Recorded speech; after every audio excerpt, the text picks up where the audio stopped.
Meu nome é Olavo Luiz Pimentel de Carvalho.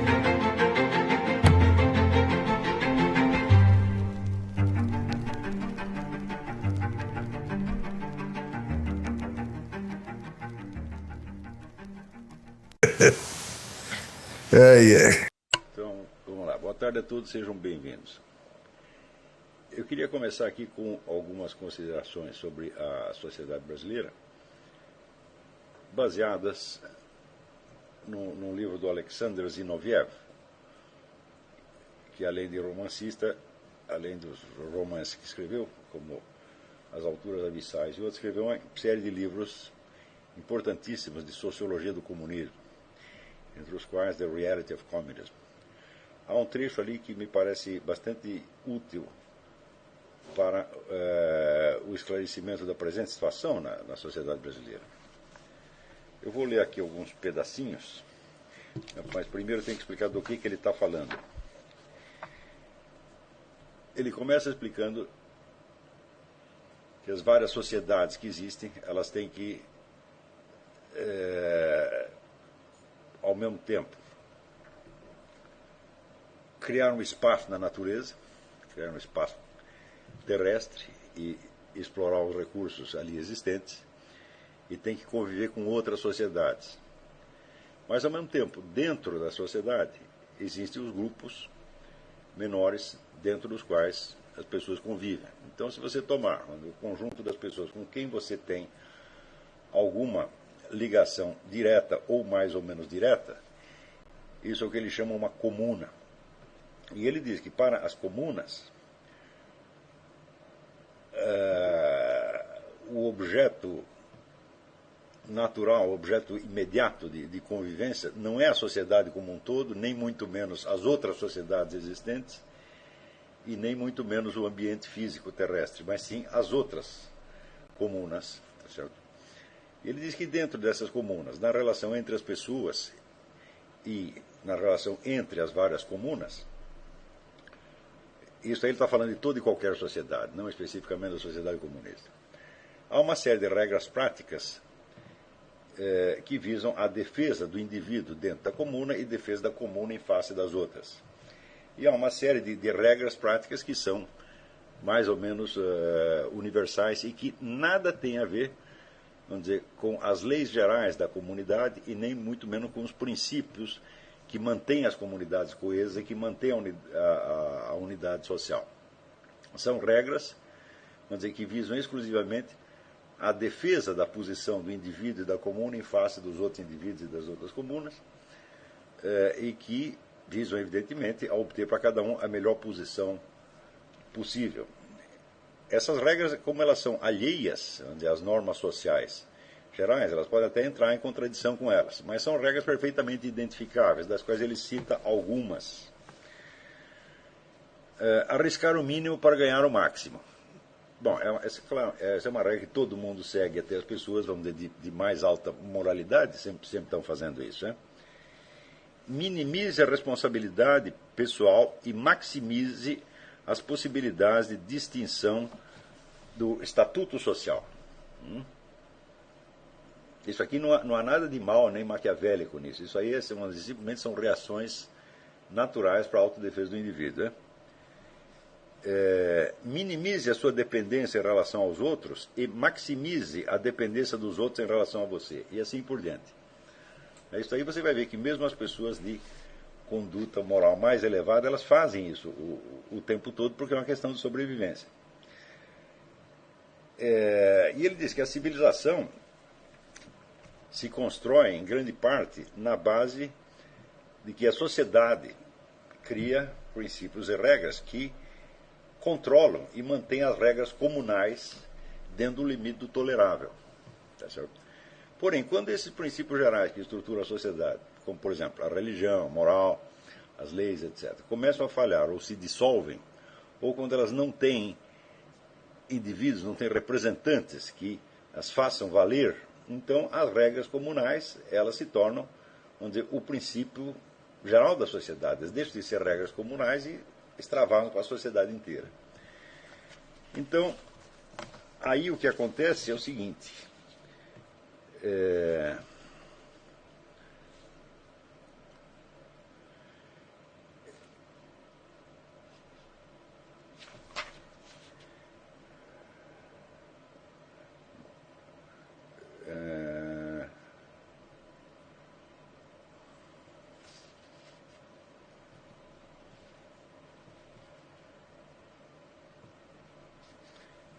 aqui, por exemplo, para dar um exemplo, a função de patrão, de chefe, de gerente, é socialmente melhor do que a posição do empregado. Isso é óbvio para todas as pessoas normais. Portanto, essa função não deve ser preenchida por pessoas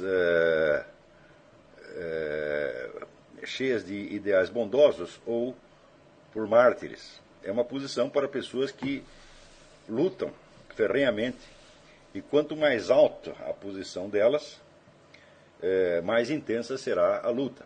Quer dizer que entre os vários chefes, os vários patrões, né, há uma concorrência, e também há uma concorrência dele com os seus próprios subordinados para ele manter a posição. Né? Esse é um exemplo de convivência no nível comunal.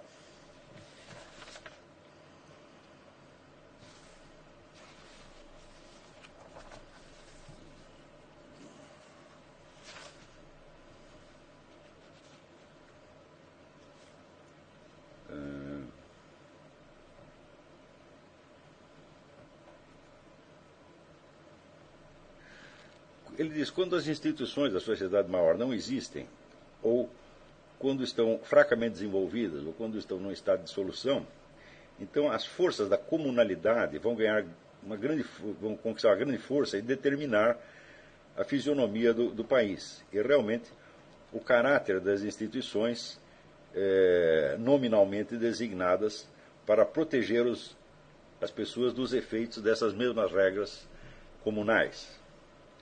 O que se desenvolverá, então, é um tipo de sociedade no qual florescerão a hipocrisia, a violência, a corrupção, a má administração, a irresponsabilidade,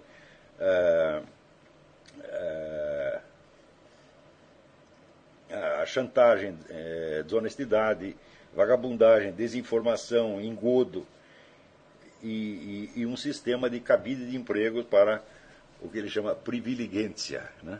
Usando a palavra inteligência, então tem a privilegência. Com esse respeito, aparece então uma valoração pervertida do valor dos próprios indivíduos na sua luta pela autoafirmação. Nulidades serão exaltadas e personalidades significativas serão rebaixadas. Cidadãos moralmente superiores serão submetidos à perseguição, e os indivíduos mais talentosos e ativos serão rebaixados ao nível dos medíocres e incompetentes. Mais ainda, não são necessariamente as autoridades que fazem isso. Os colegas, os amigos, os vizinhos, os companheiros de trabalho fazem tudo o que podem para impedir um homem talentoso de revelar a sua individualidade ou o homem ativo de ascender na sociedade. Essa tendência assume um caráter de massa e invade todos os aspectos da vida. E, em parte alguma, isso acontece tanto quanto nas esferas criativa e administrativa. Essa ameaça começa a prevalecer e afeta o estado psicológico das pessoas. O tédio e a depressão reinam e as pessoas constantemente esperam o pior. A sociedade desse tipo está condenada à estagnação e à crônica decadência se ela não encontra dentro de si forças que possam se opor a essa tendência. Daí termina o capítulo. Mais ainda, com esta frase, mais ainda, esta situação pode durar séculos. E eu acho que isso aqui é uma descrição perfeita do estado da sociedade brasileira. Porque, vamos dizer, as regras que ele chama comunais, ou comunitárias, como se queira, elas são universais. Sem elas, o cidadão simplesmente não pode sobreviver. Agora, as regras mais complexas que integram grandes sociedades, evidentemente, elas têm que fazer com que as várias comunidades convivam, né, de uma maneira mais ou menos harmônica. Então é preciso limitar, vamos dizer, a luta comunal ou comunitária, a concorrência dentro da comunidade e a concorrência entre as várias comunidades. Então essas regras práticas, que são quase instintivas, não? Quando ele diz, por exemplo, vamos dizer, limitar a sua responsabilidade pessoal ao mínimo e aumentar a responsabilidade dos outros, isso é quase um reflexo. Você vê que mesmo uma pessoa de muito bom coração e de muito boa moralidade não pode deixar de fazer isto. Se ela fizer o contrário, ela está destruída socialmente de maneira quase automática, né? Então todos nós o tempo todo estamos pulando fora da responsabilidade até o ponto em que podemos. Agora, a diferença é que alguns vão pular sempre e outros vão manter isso dentro do tolerável, conforme as regras maiores que vamos dizer, integram a sociedade como um todo. Mas quando essas regras começam a falhar, ou quando elas são fracas, ou quando o processo civilizacional está num estágio ou muito rudimentar ou de decadência, então as regras comunais se tornam as únicas regras existentes. Tá certo? Então, isso quer dizer que aqueles princípios, vamos dizer, de decência, de moralidade, com que as pessoas podiam estar acostumadas numa outra fase, elas simplesmente não existem. As pessoas não são capazes de entender mais isso. Tá certo? Porque obedecer à regra comunal, vamos dizer, é assim, uma simples questão de sobrevivência. Mais ainda, o meio terrestre dentro do qual existe a sociedade, ele está longínquo para a maior parte das pessoas. A maior parte das pessoas não tem o menor contato com isso. Quer dizer, quantas pessoas dentro do Brasil, por exemplo, trabalham com agricultura e tem que, vamos dizer, contar ali com as estações do ano, com as tempestades, com a seca, etc, etc. É um número ínfimo de pessoas. Os outros estão demasiado distantes disso. Então, o ambiente no qual eles vivem é o ambiente das várias comunas, e não é sequer a sociedade como um todo. Muitas pessoas não têm a menor ideia da sociedade como um todo. Se você entrar numa escola brasileira, por exemplo, né, e fizer algumas perguntas sobre a ordem social brasileira, sobre as leis do Brasil, etc., as pessoas elas ignoram completamente. Né? Então, só o que elas conhecem é a regra comunal. Né? Por exemplo, isso você pode observar em qualquer repartição pública brasileira. O que vigora não é a lei, o que vigora é a ordem que o chefe deu. Porque o funcionário, ele não conhece a lei. Então a lei é demasiado longínqua e abstrata, mas a palavra do chefe vale. Então se a lei diz que você tem um determinado direito, tá certo? Mas o chefe da repartição mandou não atender você, o funcionário não vai atender. Então o que vai vigorar é a lei comunal e não a lei maior, né? O Código Civil, etc, etc. Vocês podem perceber que no Brasil já está assim. Sinais disso a gente já observa aqui nos Estados Unidos. 20 anos atrás não existia, né? Mas agora você já observa sinais desta efusão comunal, onde a autoridade do pequeno grupo vale mais do que os princípios que estruturam a sociedade inteira. Tá certo? Então, note bem que no Brasil sempre existiu essa tendência. Quer dizer, o Brasil teve algumas épocas onde houve um esforço civilizacional e que, evidentemente, correspondia, vamos dizer, a um estágio maior de integração social, quer dizer, integração entre as várias comunas e o desenvolvimento de uma consciência da sociedade como um todo. A gente pode marcar esses períodos da seguinte maneira. A Guerra do Paraguai foi um deles. Nós podemos dizer que é o primeiro momento em que existe, vamos dizer, uma tomada de consciência nacional, que as pessoas se sentem pertencentes a uma sociedade maior e sabem mais ou menos o que estão fazendo dentro delas. Mas isso logo passou. Você vai ver outro período desses durante o governo Getúlio Vargas, com a industrialização, o progresso econômico, etc, etc. Outro você vê, em parte, durante o governo Juscelino Kubitschek, com o negócio da construção de Brasília, e outro durante o regime militar, principalmente na gestão Médici, também motivado pelo progresso econômico. Então, as pessoas se sentiam participantes de uma história nacional, nesses momentos. Do ponto de vista cultural,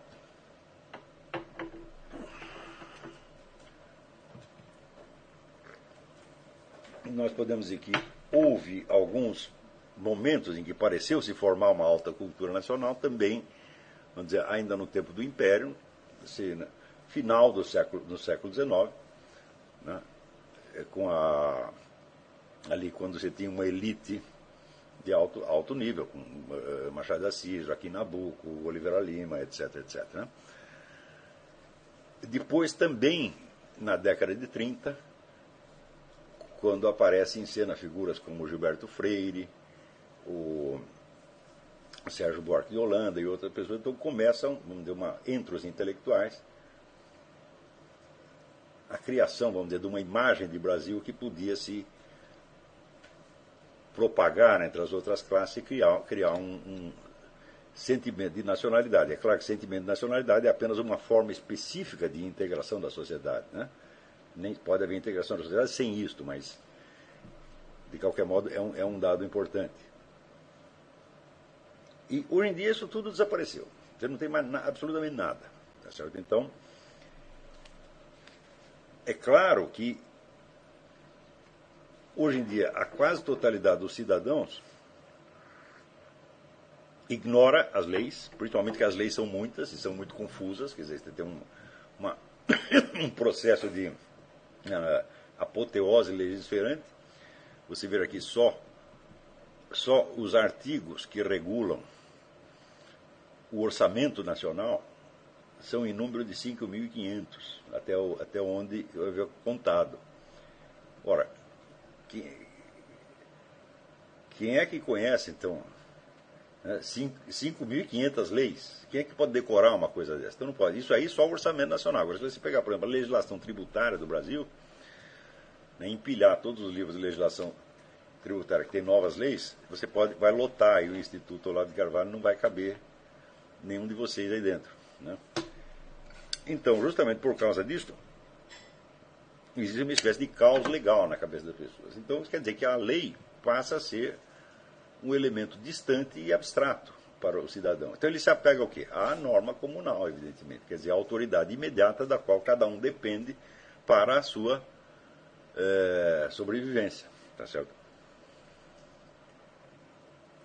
Então, nessa situação, é que aparecem fatos de ordem de esdrúxula que assinalam a total falta de critério para o julgamento do que quer que seja. Quer dizer, quando você vê as pessoas discutindo, por exemplo, tão preocupadas com a corrupção, né, e não discutem os 50 mil homicídios por ano que acontece no Brasil, então você tem, evidentemente, uma inversão moral. E eu gostaria que o próprio tom moralizante das campanhas contra a corrupção denota a sua total falta de moralidade. Porque como é que eu posso me preocupar mais com um vereador que pegou um dinheiro no caixa, tá certo, do que com pessoas que estão matando aí milhares de brasileiros por ano? Quer dizer, a vida humana se torna menos importante do que um dinheiro que nem sequer pertence ao cidadão. Quer dizer, o horror que o camarada tem de quem desviou dinheiro público é maior do que o que ele sente quando, né, um desses bandidos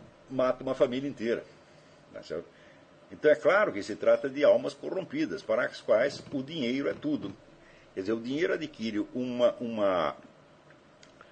um atrativo simbólico tão forte, vamos dizer, que o dinheiro não precisa ser nem do próprio cidadão.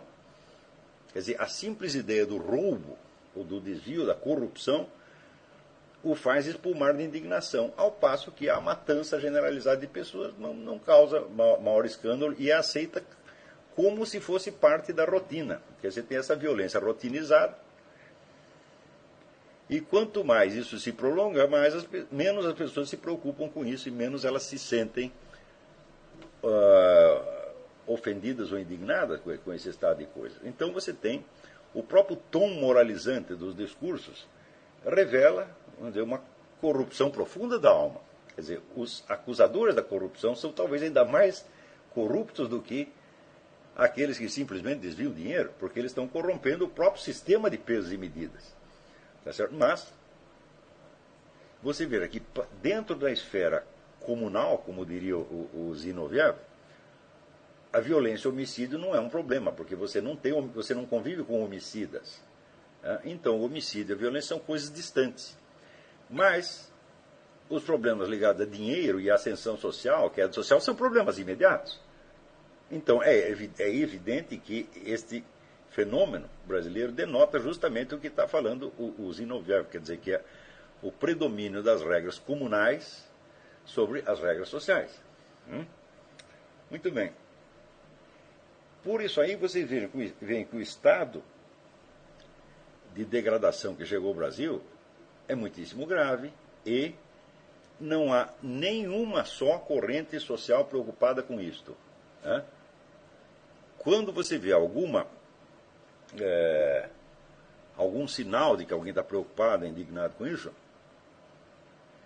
é sempre uma coisa isolada, ou então é colocado dentro de um contexto falso. Né? Por exemplo, outro dia eu vi um fenômeno assim, extraordinário, só poderia acontecer no Brasil. Pegaram um candidato militar, chamado Capitão Almeida, e o Capitão Almeida está, vamos dizer, apelando ao voto dos militares e usando toda a linguagem moralizante, o combate à corrupção, etc. etc. Acontece o seguinte, o Capitão Almeida pertence ao PT.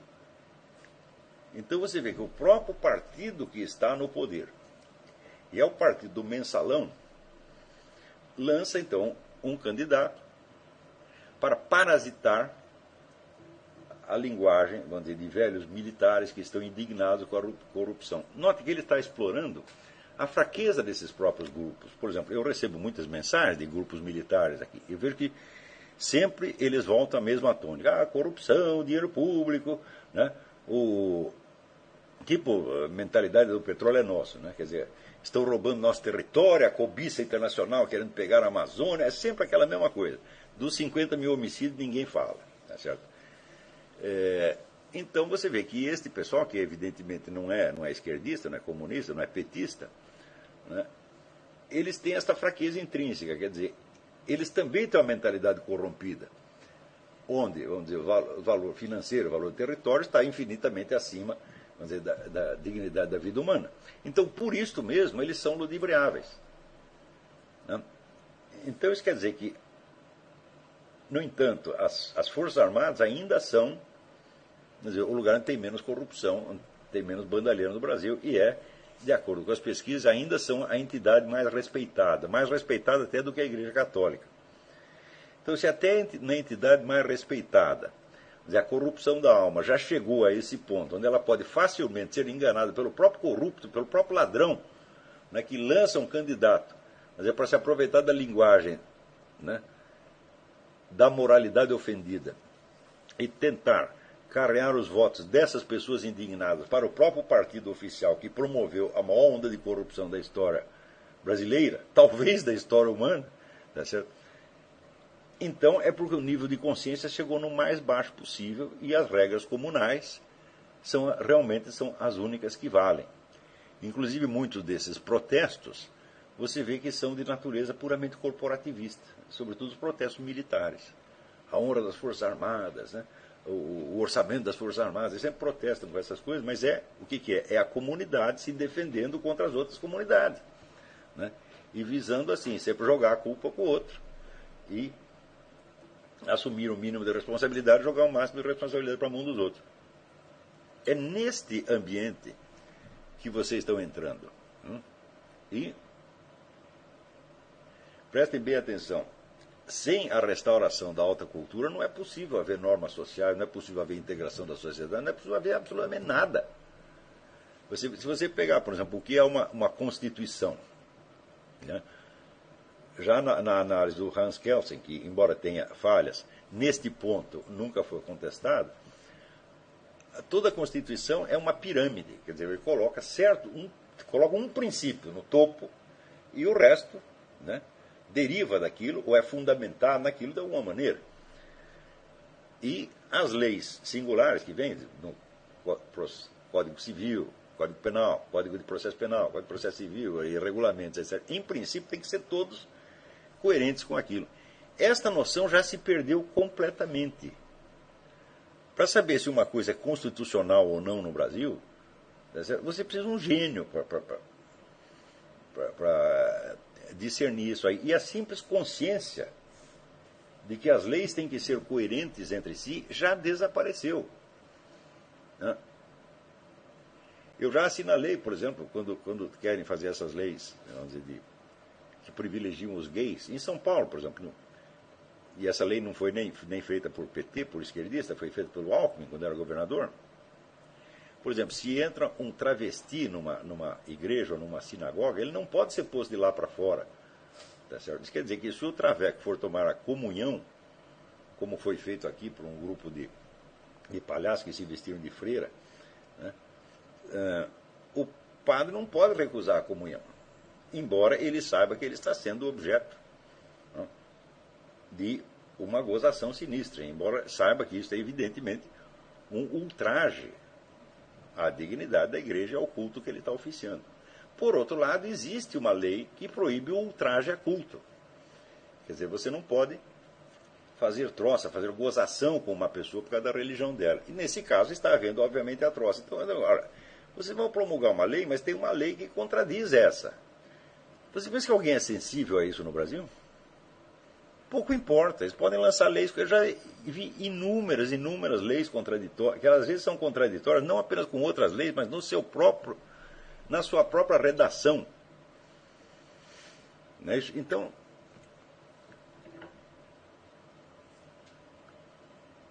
se acontecer, por exemplo, o Traveco ser expulso da igreja, né, então ele vai, evidentemente, querer que o padre, ou o rabino, sei lá, seja multado. O padre ou o rabino, por sua vez, pode processar o cara pelo crime de ultraje a culto. Então você vai ter esta situação absolutamente louca, paranoica, né? Isso no Brasil só não chega a acontecer porque uma das forças envolvidas recua. O pessoal da igreja então, recua e não faz nada. Tá certo? Mas se resolvessem defender os seus direitos, então haveria o apelo simultâneo a duas leis contraditórias.